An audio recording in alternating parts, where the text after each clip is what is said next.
Yo, what's up guys? In this video, we're gonna break down point play from Carlos Alcaraz against Rublev. All right, let's get straight into it.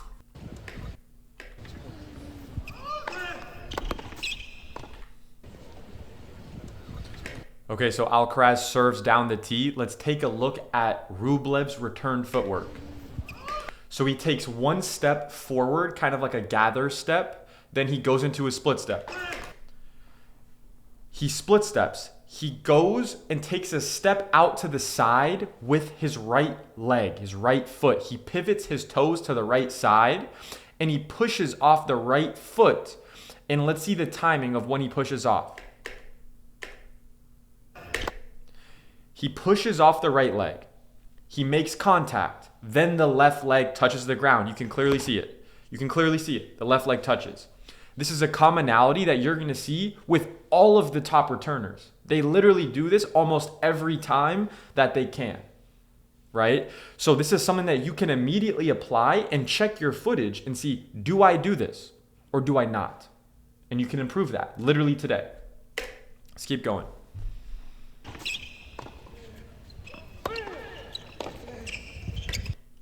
Okay, so Rublev hit a great ball that forced Alcaraz to give him a short ball, okay?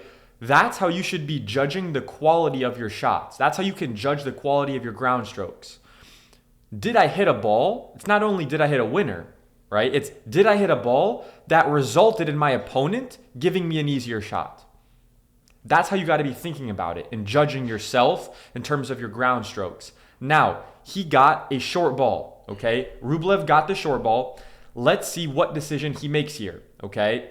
He's probably going to go either down the line or cross court. Now, the decision-making matrix here is, okay, if I can hit a winner cross court, I'm going to go cross court.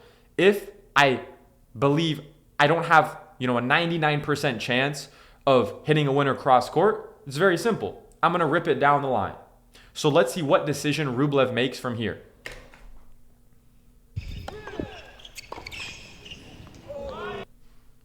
Okay, so he went cross court and really pulled the trigger on the cross court ball. That takes guts because Alcaraz was already in that corner, okay? I would argue based on the fact that Alcaraz was literally in that corner. Let's even watch it back again. He gets the short ball. Okay? He goes backhand cross and he hit a really good backhand, which forced Alcaraz to hit a one-handed backhand, and he missed it down the line. He was close with it, but so with Rublev there, he made an okay decision because he's able to execute that shot. But from a kind of lower level perspective, if you were in this situation, you should probably go down the line. If your opponent is in this side over here and you're standing over here to hit your approach shot, okay, most likely this guy's going to be able to move to their backhand side better than going to their forehand side like this, right? Because they're already closer there, okay? Now, at this level, at the higher level, Rublev's also factoring in Alcaraz is going to have a forehand on the run if I go down the line, right? So that's another factor.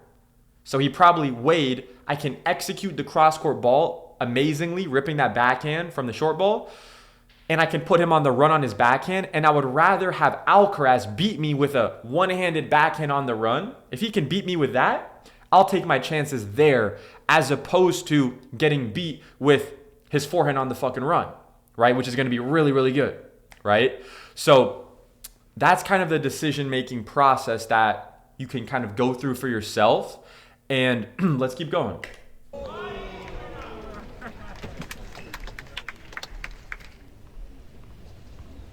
Notice Alcaraz is going through his serve routine in practice as well. Do the same thing for yourself.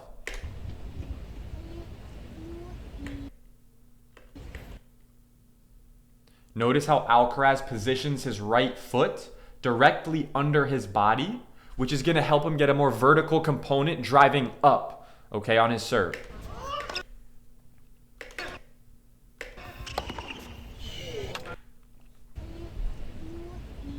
So he serves out wide, okay? He breaks the sideline. Look at where Rublev is returning. Rublev took risk on that serve return and went down the line. Okay? Now, was that a good decision or was that a stupid decision? Let's actually break it down. Okay? So, oftentimes, lower level players, they're coached this, and it's not wrong. It's actually good when you're starting, which is, okay, you're out of position, you're outside of the court, go back cross court, right? Maybe spin it a little bit more, hit it a little heavier, go cross court, give yourself time to recover. That's all good. That's great. But that's kind of rudimentary first level stuff there, okay? At a higher level, there's different ways of taking risk and weighing risk and reward. So here you have to break down at a higher level. Okay, Alcaraz hits a great serve out wide. I'm on the stretch, right? And let's say I get the ball back cross court. Positioning wise, because I'm so freaking far out wide, my opponent, Alcaraz here, is going to be able to, even if I make that ball, because of my terrible fucking positioning here, okay, I'm basically going to have no chance of controlling the rally, the rest of the rally. So maybe Alcaraz misses, whatever, but odds are I'm going to make that ball back cross and he's going to still dictate to the other side, and now I'm on the run. He's probably going to come to net and I'm toast, right? So start seeing kind of the bigger picture of kind of the next chess moves that are at play, okay? So the reason why I'm mentioning that is because once you know that, okay, now it's like, okay, well, if that's what would happen if I realize I'm out of position and go cross, what's the alternative? Well, why would I go down the line? If I go down the line, isn't he just going to be able to go cross court and, put me on the run? 100%. If you just guide the ball and get it back. So the decision making there is whether when you're far out, when you're out of position, like in this situation, the lesson is at a higher level, you have to learn to take calculated risks. Sometimes that might look like literally like almost like slapping a ball cross court, like hitting it bigger, taking some risk to make sure that I would rather make a ball that is like actually gonna keep me in the rally rather than me just prioritizing consistency.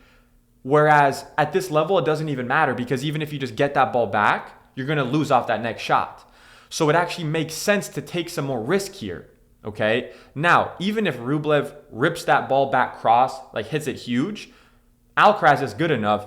He's going to be able to just rip it to the other side and Rublev will be toast. He'll have no control.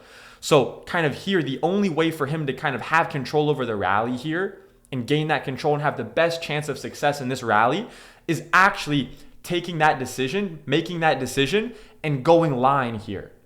Okay. So at the surface level, it might be like, oh, that's a bad decision. He's just, slapping the ball down the line.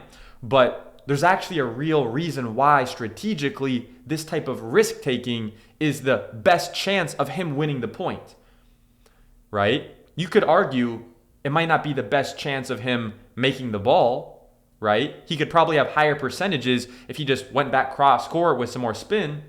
But what's the benefit of that? How is that going to benefit him in the rally? Alcaraz is just going to put it away to the other side. So he has to take some risk and realize, okay, wait, I'm in this position. He knows kind of what would happen if he goes to this spot. So he takes calculated risk, okay? So this is some of the higher level strategy stuff that like it starts becoming more prominent higher level in juniors and then especially D1 and then obviously with all the pros. All right, let's see this again.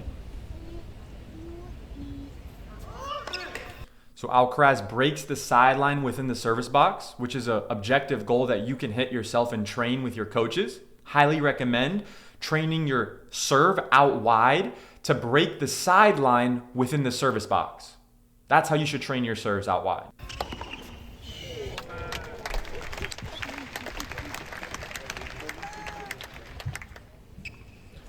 All right.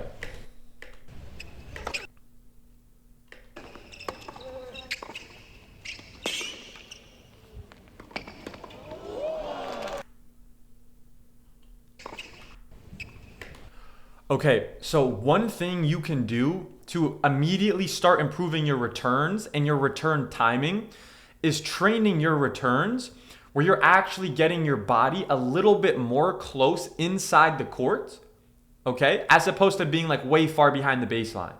What that's going to do is it's going to make it harder in practice to make your returns. You might even feel like crap the first, few days you're doing this. But what you're going to notice a few days in, a few weeks in, a few months in of doing this and returning tighter into the court, maybe even a step or two inside the baseline, maybe even a lot more, depending on the level of the server, you're going to improve your timing drastically. And then when you get into points, right? When you get into, your match play, you can stand where you normally stand, right? And you're going to have a lot more time and you're going to feel like the ball's coming a little slower, okay? So that's one thing you can do to start kind of improving your returns, all right? Is train your returns, not just standing where you normally do, but actually training your returns where you're actually more up than usual into the court. So you're forced to have better timing. And that's how you can actually speed up kind of like your brain power and be able to actually time the ball better, okay?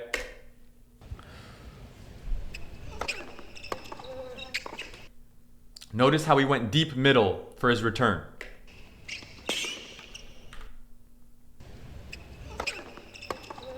Okay, so I'm going to break down where Alcaraz made the mistake here. Okay, even though he won the point, he made a mistake strategically. Look.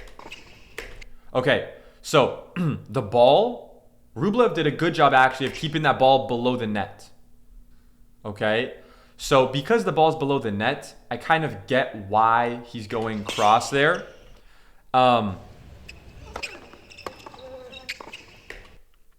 Yeah, so that was actually a pretty good shot by Rublev. However, let's see. Because initially I was thinking Alcaraz should have gone line there, but I didn't realize how low that ball was. So if the ball was a little higher, okay, he could have gone down the line and that would have been a better option, okay, for sure. Because it was lower, I kind of get why he went cross court, but he just didn't feel the ball that well there. And Rublev, honestly, just hit a really good shot, able to kind of pick it up and get it like low to his feet. I still think Alcaraz, his job there, when he saw that ball floating and coming to him, is your job is, okay, I got to catch that ball before it drops, so I got to really close in tight, right? And make sure that, because like I said, strategically, I wanted him to go line there. But to do that, you got to catch the ball a little higher, okay? So I'm thinking like he could have gone down the line here at this contact point that he made here, because he actually has quite a bit of space in front of him as well. He's not like too tight to the net where he won't be able to like get it over. So yeah, I do think that I would have prioritized keeping the ball deep on the volley instead of trying to go short angle, because Rublev actually hit like a really good shot, keeping it pretty low to him. So yeah, and he just didn't really feel it that well. But yeah, Rublev did a good job there, and then yeah, Alcaraz hit a good shot. So let's see, what could have, okay. So look, this is what Rublev could have done here better, because Alcaraz anticipated this. Alcaraz anticipated that Rublev is going to go line here, right? This is the open court, makes sense. Just thread the needle and boom, go line here, okay? Now, say you're in this particular spot, right? And you're Rublev, and your opponent, Alcaraz, gives you a floating ball here, and he's at the net, and you're making contact here. In general, yeah, go down the line here, okay? However, if you're playing somebody who moves fast and has good anticipation skills, like let's say they're, I don't know, above a 9 UTR, 8, 9 UTR, depending on their age and stuff, but in general, let's just say they're above a 9 UTR, okay, and they're starting to kind of learn some higher level anticipation, okay? Another method that you could do here, like if I was concerned about this dude might be able to do some type of reaction play like Alcaraz did here, it's very simple. I want you to take a guess. What should he do? What should he do here? Okay, what Rublev could have done is Rublev could have ripped it right at Alcaraz's chest.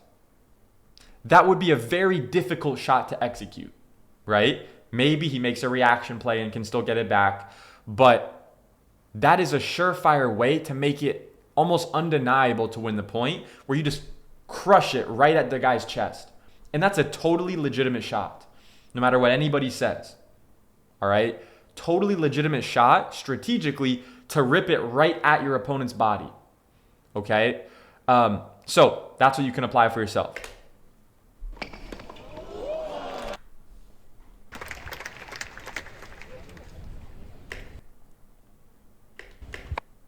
Notice how Alcaraz takes a jump up in the air for a split step. A lot of players just do a little baby split step. That's lame. That shit is so lame. Jump into the split step so you can actually have more energy to go out to the side or go forward. It's just, do you want to make it easier for yourself or harder for yourself? If you want to have to expend more energy, do a tiny shitty split step. If you want to make it easier for your body, which is what I would want for myself, I want to give myself that advantage. Let me get some energy into it, right? And that's something that is such a low-hanging fruit for players, that when I see players not do a proper split step, I'm just like, dude, number one, your coaches are fucking up. But number two is like, are you really taking your game seriously, bro? You're not even doing the easy shit. You're not even doing the easy shit that you can do for free. Doesn't cost any money to do a fucking split step. So why are you not jumping into the split step? Why are you not doing that? Maybe you weren't coached on it. Maybe you're just not having that habit being reinforced.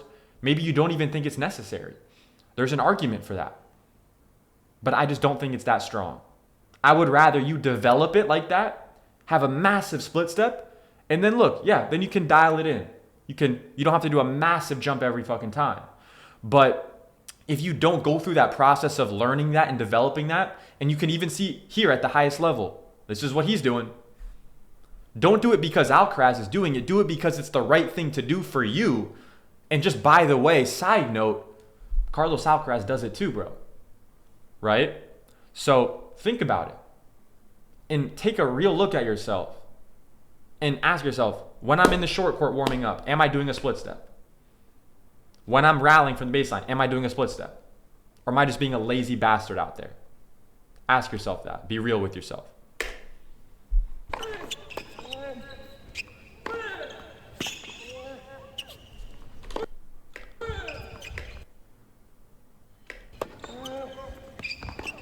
Good open stance from Rublev.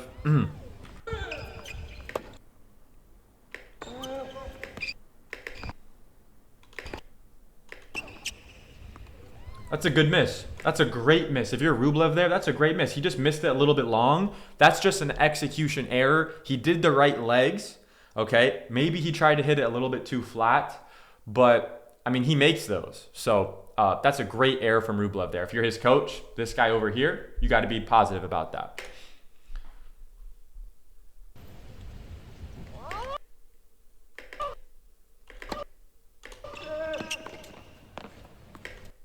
Open stance. Notice how Alcaraz places his right foot really far behind his body here.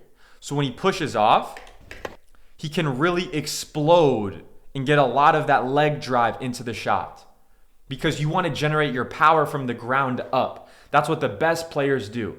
Yes, they have the right technique. Yes, they have the right biomechanics for their upper body. But if they're not generating a ton of force from the ground, it's just not going to transfer. It's not going to translate. So that's something you can also copy for yourself, is make sure you get your right foot like behind your body a lot so you can really load and explode on the open stance.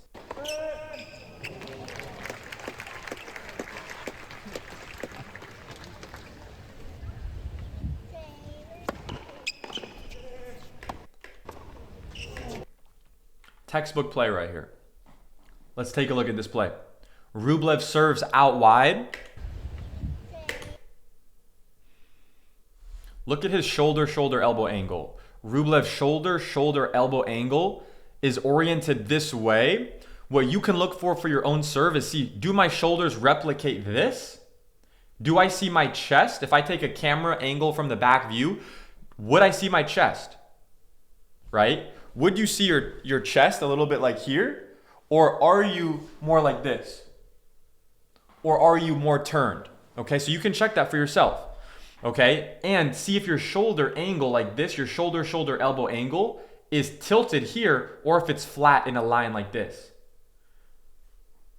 Okay, flat in a line like this. The shoulder elbow angle is like this, slanted, or is it more flat here? And that's something that you can start to modify technically on your serve. Okay, so he serves out wide, Alcaraz returns, and notice how Rublev doesn't take 20 steps back to try to give himself more time. He stays tight to the baseline, little inside the baseline, because he wants to take time away from his opponent. Because if he takes some steps back and just hits the ball down the line like he would have here, Alcaraz would have for sure been able to get to that ball. So the lesson there is, what you can replicate is you hit your good serve, let's say it's out wide like here, you hit your good first serve, stay tighter to the baseline on that first ball, that serve plus one combo, that will help you execute it to a higher degree, assuming you can time the ball and all of that, right? So Rublev does a great job of actually, I want to show you one more thing technically that Rublev does well too. So one thing that Rublev does really well on his backhand technically is he turns his shoulders so he can show his opponent his right shoulder blade. If you can see here, Alcaraz can literally see Rublev's back.